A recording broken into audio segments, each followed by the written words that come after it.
Bienvenidos al 15º Encuentro Internacional de Periodismo, titulado Víctimas y Victimarios, el periodismo al filo de la balanza. En este momento nos encontramos con Ignacio Vidaurrázaga, periodista, columnista, docente y escritor chileno que ha recopilado en sus escritos múltiples miradas de la dictadura en Chile. Mi nombre es Valeria Prieto y soy periodista de la unidad de redacción de Conexión Externado.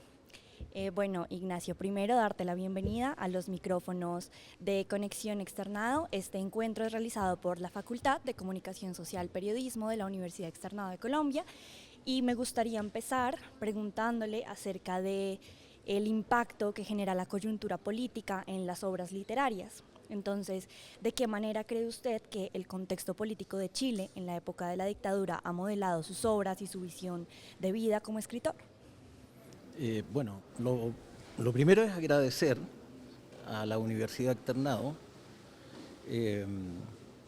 a ustedes como Facultad de Comunicaciones y a este equipo con el cual vamos a estar desarrollando este diálogo. Eso es lo primero. A Bogotá, ¿por qué no? A Colombia, ¿por qué no? En el caso tuyo, Valeria, y en el caso mío, nosotros vamos a nacer en una familia, en un país. Hay determinadas circunstancias de la normalidad que van a transcurrir en nuestras vidas, pero los contextos históricos de dónde vamos a crecer y que van a ser determinantes en nuestras vidas, nosotros no tenemos una incidencia mayor. Ocurren, son absolutamente circunstanciales. Yo diría que en el caso del golpe de Estado de la Junta Civil-Militar, dicen cívico-militar, pero no es lo mismo, civil-militar, porque detrás de ese golpe hubo intereses civiles, hubo intereses, incluso diría lejanos. O sea, a esta altura no cabe ninguna duda que el gobierno de Nixon, Kissinger, tuvieron que ver con el golpe de Chile. Ese golpe que inaugura una dictadura de 17 años va a ser determinante en cómo va a ser la vida de millones de chilenos de distintas formas. El 11 de septiembre para mí es 18 años, cuarto medio, es el fin del bachillerato de ustedes. Un peladito, como dirían acá, muy delgadito, obviamente tenía muchos kilos de menos, el pelo de otro color, pero era un estudiante, y un estudiante que durante esos meses había estado junto a trabajadores y otra gente esperando una situación grave que podía ocurrir en Chile con el golpe de Estado.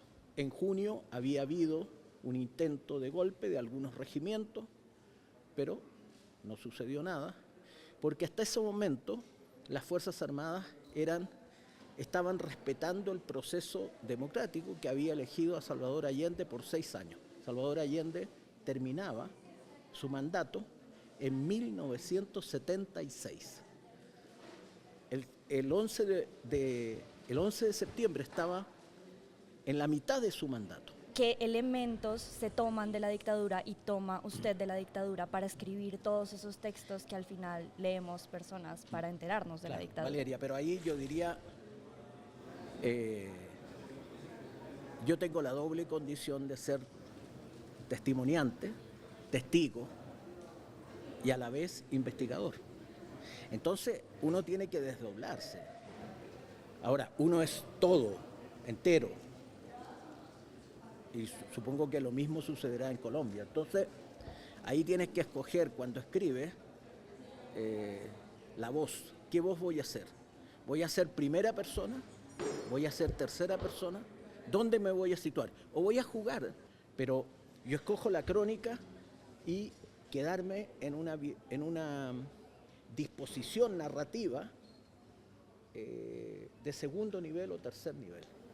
Pero del momento que soy testigo, puedo reconstruir el verosímil, que es un concepto de la literatura, que cuando dicen, ¿es la verdad o la mentira? No, es el verosímil. El verosímil es cómo los periodistas, los literatos construimos para que la persona que lee, que nos escuche, que nos vea, construya las condiciones de verdad. Entonces, yo he sido testimonio, pero a la vez he sido investigador.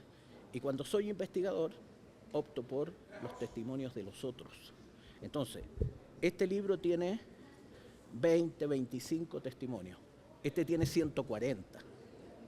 Entonces, cuando junto estos dos, digo, ¿sabes qué? Hagamos algo más simple. Hagamos un mapa. Me pongo de acuerdo con Tono Rojas, que es un diseñador gráfico, un maestro, y le digo, Tono, yo creo que estamos en condiciones de hacer algo más breve, como más rápido. Entonces hacemos esto otro. Pero no lo hacemos virtual, lo hacemos en papel, lo hacemos como una estampilla, como una postal. Hay una opción que uno dijera, voy a hacer mis memorias. Valeria, te regalo mis memorias. Y tú dices, pero usted va a hablar de usted, y va a poner. Yo no hice esa opción, mis memorias están todavía detrás. Yo hice la opción de un relato coral, 140 entrevistados, 25, y de aquí ya han fallecido 15. O sea, cuando las personas han fallecido y hemos logrado tener el testimonio, eso es patrimonial.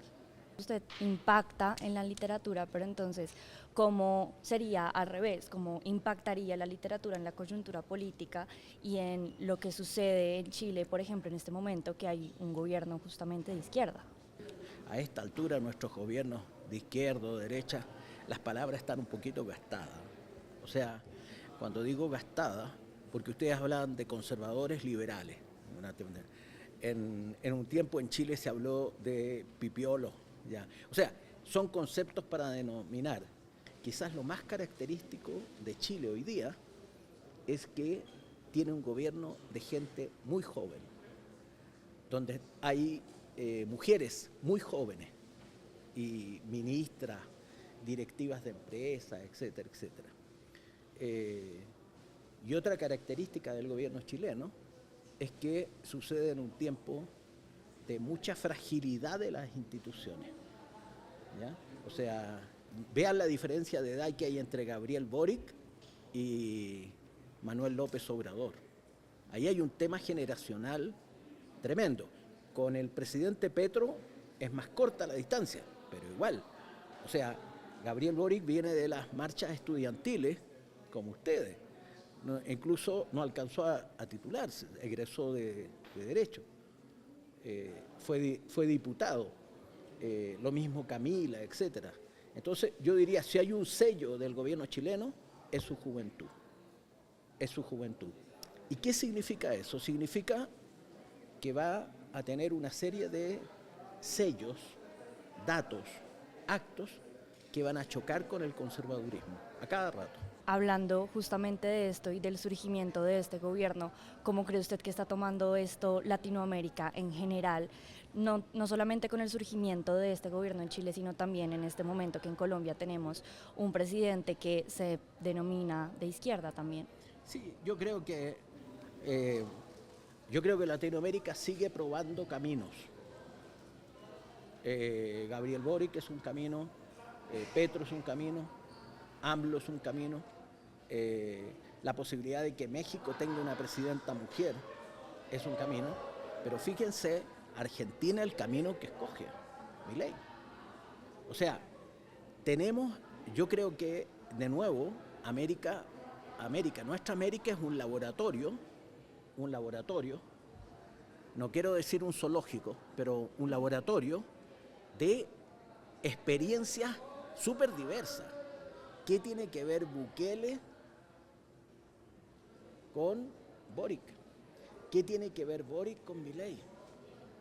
Ahora, para nosotros los periodistas es un desafío tremendo, porque tenemos la complejidad de entender situaciones diferentes, no situaciones iguales, porque cuando son iguales, tú no necesitas estudiar, pero cuando son diferentes, estás obligado a estudiar a Milei y el contexto en que Milei surge, a Bukele y el contexto en que surge, a Petro y el contexto en que surge Petro, a Boric, es más complejo.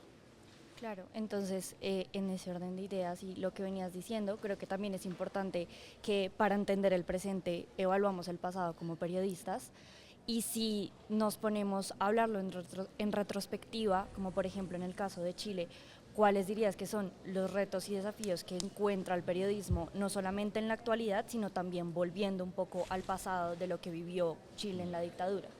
Que lo diga en Bogotá o en Santiago, pero tengo que decirlo, a mí no me, a mí no me gusta el periodismo que se está practicando en Chile hoy día, tengo que decirlo.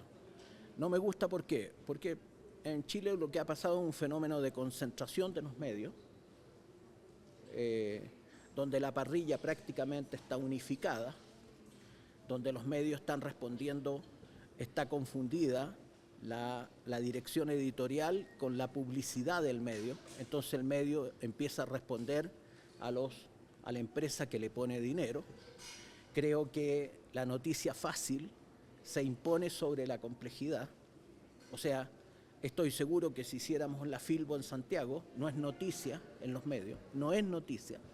Entonces, los medios dominantes en Chile hacen de la violencia y del narcocrimen el único tema. O sea, en Chile no está pasando nada más que violencia y narcocrimen. Y cuando tú reduces la realidad a eso, la achatas. O sea, es propaganda, no estás haciendo comunicación. Claro. Bueno, Ignacio, para cerrar, me gustaría recoger todo lo que usted ha dicho sobre el periodismo y que enfatizo en que el periodismo que a usted no le gusta de Chile, creo que muchas veces lo hemos criticado acá también los colombianos, y es el hecho de venderse un poco a la empresa y demás. Me gustaría que hiciera una reflexión final de cómo es el legado y después de tantos años de experiencia que le dejamos al periodismo. Entonces, ¿qué hacemos con el periodismo latinoamericano? Yo creo que, a ver, todos nosotros, nosotras, somos libres de decir a quién le vamos a arrendar nuestra pluma, nuestra voz, nuestra imagen. Pero yo creo que hay que tener un cierto decoro. Yo creo que lo que pasa es que el decoro simplemente se ha perdido. Ahora, o ha quedado muy guardado. Yo creo que los temas son complejos y los periodistas estamos obligados a estudiarlos. Cuando los estudiamos, los comprendemos. Y para estudiarlos hay que ver como todo lo que existe como bibliografía. O sea, yo digo, colegas periodistas, no tengamos complejos adánicos o évicos, que con nosotros parte un tema. No, nosotros somos continuadores de un tema. O sea, yo para hacer esto tuve que leer 300 libros. Y el que venga va a tomar esto y sigue. El conocimiento y nuestra crónica más humilde es hija del trabajo que han hecho otros colegas. Entonces, yo les digo, no hagamos cosas fáciles, incluso lo fácil, démosle unas vueltas de tuerca, démosle unas vueltas de tuerca. No hagamos una entrevista cuando ocurre una tragedia y le preguntan a la persona que viene saliendo de la tragedia qué siente. Por favor, por favor. Para eso no hay que haber ido a la universidad, no hay que haber estudiado, etc. O sea, seamos complejos para ser inteligentes y para construir trabajos periodísticos que queden en el tiempo, que sirvan a otros. Yo creo que hay que pensar en los otros, en los que vienen, ¿ya? Entonces, mi aporte es esto y otras cosas que voy a trabajar. Y yo le voy a dejar a otros un poquito, eso. Bueno, Ignacio, muchas gracias. Agradecemos a todos y todas por habernos escuchado. Recuerden que pueden seguirnos en nuestras redes sociales como @Conexión Externado, donde se publican los trabajos de los estudiantes de la Universidad Externada de Colombia.